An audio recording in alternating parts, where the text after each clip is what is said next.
everyone, welcome back to our channel Telugu to English Teacher here. In today's video I am going to share with you some sentences that are related to kids summer sentences. అంటే పిల్లలతో ఎండాకాలంలో ఎన్నో రకాల sentences మనం మాట్లాడుతూ ఉంటాం, కానీ ఇంగ్లీష్లో ఎలా మాట్లాడాలో మనలో చాలామందికి తెలియదు కదా. సో మీ అందరి కోసమే, అంటే పేరెంట్స్ కోసమే ఈ వీడియో. చాలామంది పిల్లలతో ఇంగ్లీష్ మాట్లాడాలని ఆశపడుతూ ఉంటారు, కానీ చిన్న చిన్న మిస్టేక్స్ వల్ల మాట్లాడలేకపోతూ ఉంటారు. సో ఈ వీడియో ఏ పేరెంట్స్కి అయితే యూజ్ అవుతుంది అని మీరు అనుకుంటున్నారో వాళ్ళతో షేర్ చేసుకొని మన ఛానల్ని ఫస్ట్ టైం విజిట్ చేస్తూ ఉంటే ఖచ్చితంగా సబ్స్క్రైబ్ చేసుకోండి. వీడియో ఎండ్ వరకు చూసి నచ్చితేనే అండ్ యూస్ఫుల్ అనిపిస్తేనే ఒక చిన్న లైక్ చేయండి. నేను మిమ్మల్ని లాస్ట్ వీడియోలో 2 క్వశ్చన్స్ అడిగాను కదా, వాటికి ఇప్పుడు ఆన్సర్స్ ఏంటో చూసేద్దాం. గురకని ఇంగ్లీష్లో ఏమని పిలుస్తామంటే స్నోరింగ్. గురక అంటే స్నోరింగ్ అని పిలుస్తాం. ఈ ఆన్సర్ ఎంతమందికి తెలిసి కూడా ఆన్సర్ చేయలేదో ఒకసారి చెక్ చేసుకోండి. నౌ ద ప్రీవియస్ క్వశ్చన్స్లోని క్వశ్చన్ నెంబర్ 2, అరవకుండా ఏమైందో చెప్పు. అరవకుండా ఏమైందో చెప్పు. ఈ తెలుగు సెంటెన్స్ని ఇంగ్లీష్లో tell me what happened without shouting. Tell me what happened without shouting. Shouting అంటే అరవడం అని. సో ఈ 2 ఆన్సర్స్ తెలిసి కూడా ఎంతమంది కామెంట్ చేయలేకపోయారో అండ్ ఎంతమంది కరెక్ట్గా ఆన్సర్ చేశారో ఒకసారి చెక్ చేసుకోండి. ఇప్పుడైతే ఈ వీడియోలో మీకోసం 2 క్వశ్చన్స్, అవేంటో ఇప్పుడు చూద్దాం. టుడేస్ క్వశ్చన్స్లోని క్వశ్చన్ నెంబర్ 1, చద్దన్నం. చద్దన్నంని ఇంగ్లీష్లో ఏ విధంగా పిలుస్తామో తెలిస్తే ఖచ్చితంగా మీ ఆన్సర్ని కామెంట్ రూపంలో నాకు తెలియజేయండి. నా టుడేస్ క్వశ్చన్స్లోని క్వశ్చన్ నెంబర్ 2, భోజనం సరిగ్గా అరగలేదు. ఇలా కూడా మనం జనరల్గా మాట్లాడుకుంటూ ఉంటాం కదా.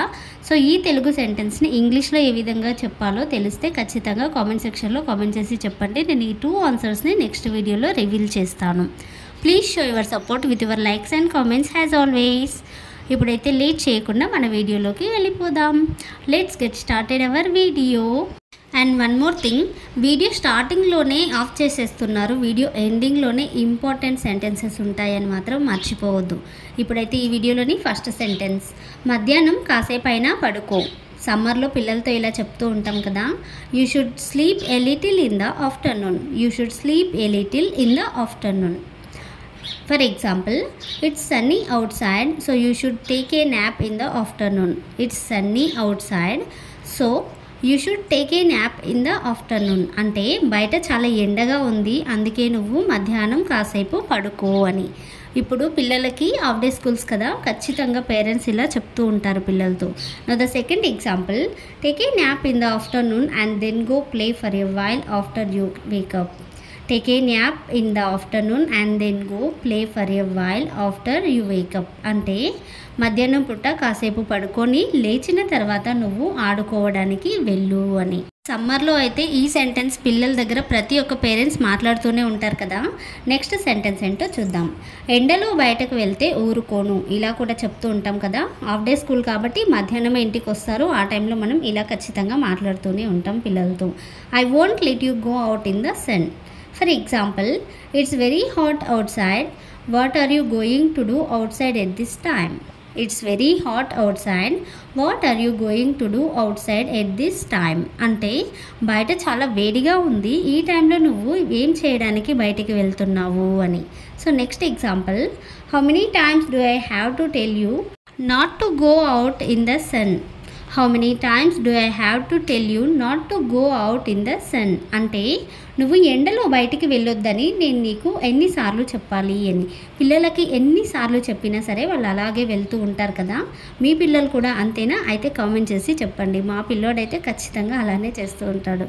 సో నెక్స్ట్ సెంటెన్స్, ఇన్ని చెమటలు ఎలా పట్టాయి. ఇన్ని చెమటలు ఎలా పట్టాయి. How did you sweat so much. How did you sweat so much. ఎండాకాలంలో చెమటలు అనేవి కామన్ కదా. So first example, why are you running so fast. Do you know what will happen if you fall. Why are you running so fast. Do you know what will happen if you fall. అంటే నువ్వు అంత స్పీడ్గా ఎందుకు పరిగెడుతున్నావు, నువ్వు గనక కింద పడితే ఏం జరుగుతుందో తెలుసా. ఇలా కూడా అంటూ ఉంటాం కదా. So next sentence or example, you don't understand what I am telling you at all. You will only know if you experience it. You don't understand what I am telling you at all. You will only know if you experience it. అంటే నేను నీకేం చెప్తున్నానో నీకు అస్సలు అర్థం కావడం లేదు, నువ్వు అది ఎక్స్పీరియన్స్ చేస్తేనే నీకు అర్థమవుతుంది అని. అంటే నువ్వు ఒకసారి కింద పడితేనే నీకు అది అర్థమవుతుంది. ఎండలో ఎక్కువగా తిరిగినప్పుడు కానీ ఇలా మాట్లాడుతూ ఉంటాం కదా. So next sentence of this video, ఇప్పుడు కాదు సాయంత్రం వెళ్ళు. Not now, you go in the evening. ఇలా కూడా చెప్తూ ఉంటాం కదా సమ్మర్లో. First example, it's cold out side in the evening so you can go out side. It's cold out side in the evening so you can go out side. అంటే సాయంత్రం వేళలో బయట చాలా చల్లగా ఉంటుంది, అందుకే నువ్వు బయటికి వెళ్ళు అని. లేదా ఇప్పుడు నువ్వు బయటికి వెళ్ళు, సాయంత్రం పూట ఇలా చెప్తూ ఉంటాం. Next example, I won't go out at all in this hot weather. I will finish all my work in the evening. I won't go out at all in this hot weather. I will finish all my work in the evening. అంటే నేను ఈ ఎండలో లేదా ఇంత వేడి వాతావరణంలో బయటికి అస్సలు వెళ్ళను, నేను నా పనంతా సాయంత్రమే కంప్లీట్ చేసుకుంటాను లేదా సాయంత్రం చేసేస్తాను అని ఇలా కూడా చెప్తూ ఉంటారు కదా. So next sentence of this video, చెప్పకుండా అలా వెళ్ళకూడదు. You shouldn't go like that without telling me. You should not go like that without telling me. ఇలా కూడా చెప్తూ ఉంటారు. For example, if you go out without telling me, how will I know where you went? If you go out without telling me, how will I know where you went? అంటే నువ్వు ఇలా చెప్పకుండా బయటికి వెళ్ళిపోతే నువ్వు ఎక్కడికి వెళ్ళావని నాకు ఎలా తెలుస్తుంది అని.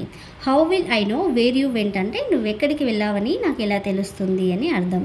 So next example, all this happened because you went out silently. All this happened because you went out silently. అంటే నువ్వు చెప్పకుండా వెళ్ళడం వల్లే ఇదంతా జరిగింది. సైలెంట్లీ అంటే చెప్పకుండా వెళ్ళిపోవడం అని ఈ సెంటెన్స్ యొక్క మీనింగ్ వస్తుంది. సైలెంట్లీ అంటే కామ్గా ఉండడం అని, కానీ ఈ సెంటెన్స్లో మాత్రం మీనింగ్ అదే వస్తుంది. సో నెక్స్ట్ సెంటెన్స్, కారణం లేకుండా ఎందుకు ఏడవడం. ఇలా కూడా పిల్లలతో మాట్లాడుతూ ఉంటారు కదా. Why cry for no reason. Why cry for no reason. For example, if you cry like this for no reason I will throw out you out. If you cry like this for no reason I will throw you out.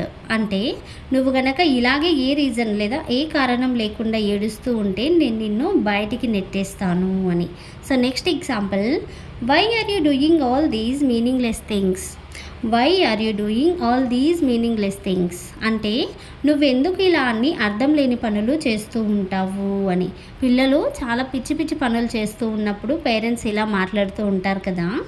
అలాగే మీ పిల్లలు ఎలాంటి పిచ్చి పనులు చేస్తూ ఉంటారో కామెంట్లో నాకు తెలియజేయండి, ఫన్నీగా ఒకసారి చూసుకుందాం. సో నెక్స్ట్ సెంటెన్స్, నువ్వు నాకు జరిగింది చెప్పలేదు. నువ్వు నాకు జరిగింది చెప్పలేదు. You didn't tell me what happened. You didn't tell me what happened or you didn't tell me what happened ఇలా కూడా చెప్తాం. For example, why are you not telling me what happened at school. Why are you not telling me what happened at school. అంటే స్కూల్లో ఏం జరిగిందో నువ్వు నాకు ఎందుకు చెప్పడం లేదు అని. పిల్లలు స్కూల్లో ఏదైనా ఇష్యూ జరిగినప్పుడు పేరెంట్స్తో చెప్పడానికి భయపడుతూ ఉంటారు కదా. So next sentence or example, why are you two hitting each other even though you are friends. Why are you two hitting each other even though you are friends. అంటే మీరిద్దరు ఫ్రెండ్స్ అయినప్పటికీ మీరిద్దరు ఎందుకు కొట్టుకుంటున్నారు అని. ఫ్రెండ్స్ అయినా కూడా అప్పుడప్పుడు కొట్టుకుంటూ ఉంటారు కదా, ఆ టైంలో మనం ఇలా అంటే పేరెంట్స్ ఇలా మాట్లాడుతూ ఉంటారు పిల్లలతో. మీరు కూడా మీ చిన్నప్పుడు మీ ఫ్రెండ్స్తో ఇలా కొట్టుకునే ఉంటారు కదా.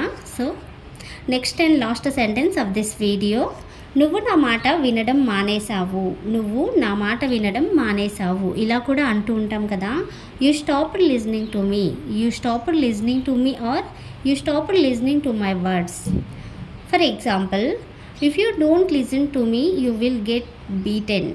If you don't listen to me you will get beaten. అంటే నువ్వు గనక నా మాట వినకపోయినట్లయితే నీకు దెబ్బలు పడతాయి అని ఇలా కూడా పిల్లలతో మాట్లాడుతూ ఉంటాం కదా.